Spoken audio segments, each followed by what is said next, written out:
हमारा next experiment है study of data formats. Data formats का मतलब ये है कि हमारा कोई भी डेटा है, नॉर्मली जो हम पीसीएम डेटा जनरेट कर रहे हैं उसे हमें अलग अलग टाइप में कन्वर्ट करना है, यानी कि उसकी फॉर्मेटिंग करनी है, उसे अलग अलग फॉर्मेट्स में कन्वर्ट करना है। इसकी ज़रूरत ये होती है कि इससे हम रिसीवर को मदद होती है या फिर रिसीवर को और ज़्यादा इन्फॉर्मेशन मिलती है कि इन्फॉर्मेशन कैसे स्टोर है, हम और ज़्यादा इन्फॉर्मेशन को इसमें स्टोर कर पाते हैं। जैसे अलग अलग डेटा फॉर्मेट्स की बात करें तो ये एक हमारा सिंपल डेटा मान लेते हैं 011000100। ये है NRZL। NRZL का मतलब है नॉन रिटर्न टू ज़ीरो। इसमें सिंपल जो हमारा ज़ीरो है वो लेवल ज़ीरो से रिप्रेजेंट होता है, वन लेवल वन से रिप्रेजेंट होता है, सेम 00100। NRZM में ये करते हैं कि जब भी वन आता है ये इसका लेवल चेंज होता है। ये पहले ज़ीरो था, जैसे ही वन आया इसका लेवल चेंज हुआ, फिर जैसे ही वन आया लेवल दोबारा चेंज हो गया, और ये जब तक वन नहीं आ रहा तब तक ठीक है। जैसे ही यहाँ पे वन आया इसका लेवल चेंज हुआ और फिर ये दोबारा यहाँ पे ज़ीरो हो गया। वन आता है तो ये लेवल ट्रिगर होता है और सिर्फ एक पल्स के लिए। नेक्स्ट है RZ रिटर्न टू ज़ीरो। इसमें क्या होता है, जैसे ही वन आता है ये हाफ बिट ड्यूरेशन के लिए, ये हमारा एक बिट ड्यूरेशन है, ये पूरा हाफ बिट ड्यूरेशन के लिए वन होगा और ये ज़ीरो में रिटर्न हो जाएगा। जैसे ही वन आता है ये वन होगा, ज़ीरो में रिटर्न हो जाएगा, जैसे ही वन होगा, ज़ीरो में रिटर्न हो जाएगा।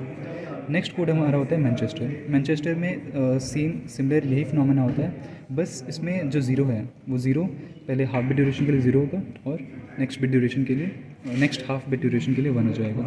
सेम ज़ीरो में वही हो रहा है, ज़ीरो में वही हो रहा है और ये हो रहा है। यह बाईफेज मैनचेस्टर की जगह अगर मार्क हो तो इसमें जो वन वाला है, जो प्रीवियस डेटा आ रहा था या प्रीवियस जो बिट ड्यूरेशन था उसका जो बिट है या उसका जो लेवल है वो मेंटेन रहेगा, और बाकी नेक्स्ट हाफ में वो इन्वर्ट हो जाएगा। नेक्स्ट हाफ में वो इन्वर्ट हो जाता है। प्रीवियस मेंटेन है जैसे बना रहा है और नेक्स्ट हाफ में इन्वर्ट हो जा रहा है। प्रीवियस मेंटेन है और नेक्स्ट हाफ में इन्वर्ट हो जा रहा है। तो ये हमारे अलग अलग कोड थे, बस हमें देखना है कि ये जनरेट कैसे होंगे। जनरेशन के लिए सेम यहाँ पे हमारा PCM जनरेट होता है, मतलब दो एनालॉग सिग्नल का हमने यहाँ पे PCM जनरेट किया, और यहाँ पे हम यहाँ पे से यहाँ पे देकर के हम अलग अलग कोड जनरेट कर सकते हैं। यहाँ पे NRZM, NRZ Manchester and biphase mark. तो हम देख लेते हैं ये जो हमारे सिग्नल हैं, ये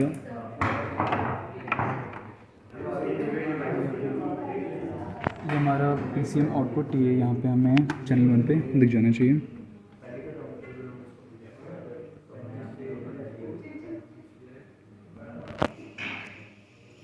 इसके ग्राउंड को हमें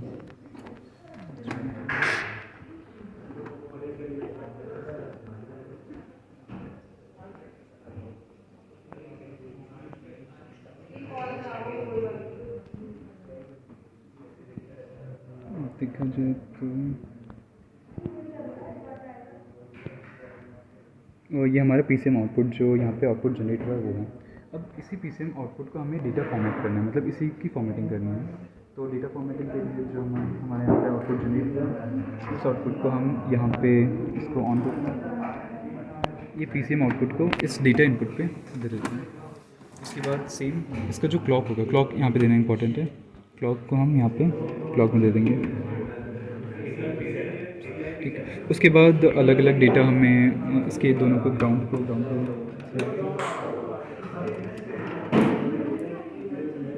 यहाँ पे देखा जाए तो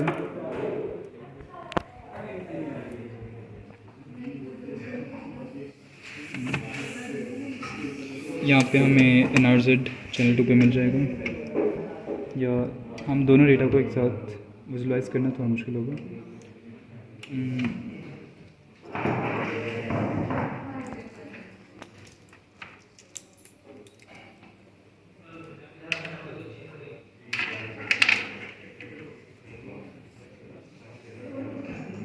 ये हमारा NRZ डेटा था। तो ये हमारा PCM आउटपुट था जो हम चैनल 1 पे देख रहे हैं, और ये हमारा NRZL है जो हम चैनल 2 पे देख रहे हैं। देखा जाए तो ये दोनों चैनल सेम है, ये बस हल्का सा लैग है। तो ये जो सेम है, मतलब जो हमारा PCM डेटा था वो NRZL डेटा सेम ही है, डेटा फॉर्मेटिंग जिससे हमने देखा भी था वहाँ पे NRZ जो हमारा डेटा है वो सेम ही होता है, देख लेते हैं। तो ये सेम है डेटा। NRZM की बात करें तो ये हमें यहाँ पर मिल जाएगा, देख लेते हैं। NRZ-M इससे हल्का सा डिफरेंट है। इसे हमें देखना हो तो ये एक सिग्नल होगा, मतलब ये एनालॉग सिग्नल आ रहा है और यहाँ पे अलग अलग जनरेट हो रहे हैं, तो इसे स्टडी करना थोड़ा सा मुश्किल है। तो हम इसको स्टडी करने के लिए एक दूसरे ट्रेनर का यूज़ कर लेते हैं। इसको सिंपली स्टडी करने के लिए हम नॉर्मल एक सिंपल स्टैटिक डेटा का यूज़ कर लेते हैं। जो वेरिएबल डेटा हमारा एनालॉग डेटा था उसको स्टडी करने में ये हो रहा था कि हम वेरीफाई नहीं कर पा रहे थे, वेरीफाई करना थोड़ा मुश्किल था, तो वेरीफिकेशन पर्पज़ के लिए हम डेटा ले लेते हैं।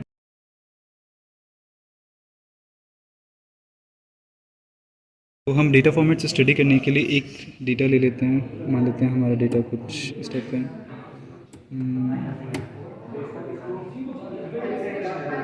ये डेटा ठीक है, मान लेते हैं ये डेटा है हमारा, और इस डेटा को हम अलग अलग फॉर्मेट जो कि हमें यहाँ पे अवेलेबल होंगे उसे स्टडी कर लेंगे।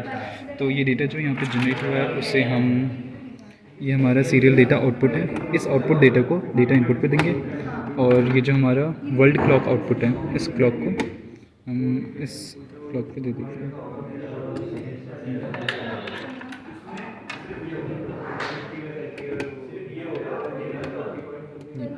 और ये अलग अलग डेटा फॉर्मेट हमें यहाँ पे मिल जाएंगे। तो हम देख सकते हैं कि डेटा की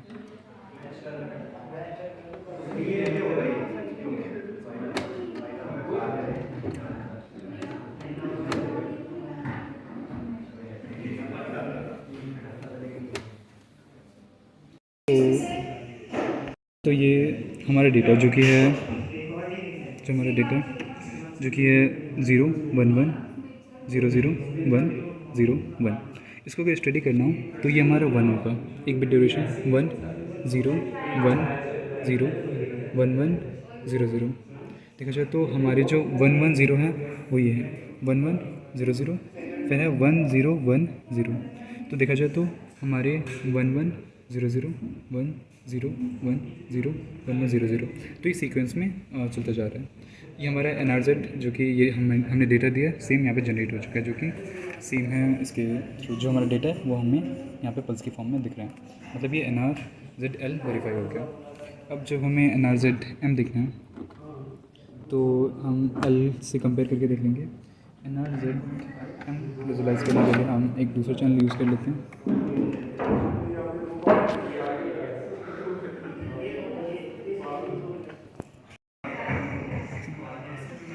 तो ये हम अपने चैनल 2 पे ये वेरीफाई कर रहे हैं। तो ये हमारा वही सेम डेटा 1 1 0 0 1 0 1 0 1 1 0 0। तो हम देख सकते हैं कि जो हमारा जब 1 आ रहा है, हम यहाँ पे देख रहे हैं जैसे हमारा 1 आ रहा है इसका ये चेंज हो जा रहा है, मतलब ये इन्वर्ट हो जा रहा है। फिर जब ये नेक्स्ट 1 आया तो ये चेंज हो गया, फिर जब ये नेक्स्ट 1 आया तो ये चेंज हो गया, और ये कंटिन्यू कर रहा है। तो ये NRZ हमारा M वेरीफाई हो गया। सेम RZ देखा जाए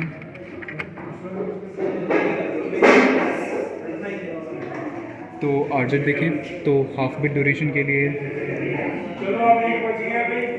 जो है हाफ बिट ड्यूरेशन में ये 1 हो रहा है और ये 0 आ रहा है, मतलब रिटर्न टू 0 वेरीफाई हो रहा है।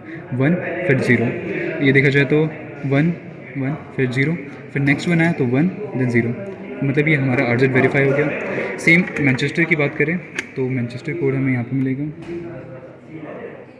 और मैनचेस्टर कोड भी लगभग वेरीफाई हो जाता है कि जब ये 1 का लेवल है तो ये लेवल यहाँ पे 0 को देखें तो ये 0 हाफ बिट ड्यूरेशन के लिए 0 है, फिर 1 आ रहा है। 1 देखें तो 1 1 है, फिर नेक्स्ट हाफ बिट ड्यूरेशन में 0 आ रहा है। 0 0 से 1 जा रहा है, 1 1 से 0 आ रहा है, 0 0 से 1 जा रहा है, और 1 1 से 0 आ रहा है। ये हमारा बाईफेज मैनचेस्टर वेरीफाई हो गया। नेक्स्ट हमारा है बाईफेज मार्क। तो मार्क की बात कर रहे हैं तो इसमें होता था कि जो जब 1 आ रहा है तो बिट लेवल मेंटेन होगा, तो ये यहाँ पे लेवल मेंटेन है, फिर ये इन्वर्ट हो जा रहा है। फिर ये जब 0 है तो ये 0 से स्टार्ट होगा, मतलब ये इन्वर्ट हो जाएगा, और यहाँ पे जब ये 1 आ रहा है तो ये 0 से था और ये यहाँ पे इन्वर्ट हो गया। देन 1 में बिट लेवल सेम रहा और ये इन्वर्ट हो गया। ये हमारा बाईफेज मार्क वेरीफाई हो जाता है। और इस एक्सपेरिमेंट में सिर्फ हमने जो डेटा यहाँ पे जनरेट किया वो डेटा हम यहाँ पे इनपुट के थ्रू दे रहे हैं, और एक साथ में क्लॉक दे रहे हैं जो वर्ल्ड क्लॉक है और जो डेटा इनपुट है, और साथ में अलग अलग कोड यहाँ पे हमें जनरेटेड फॉर्म में मिल रहा है।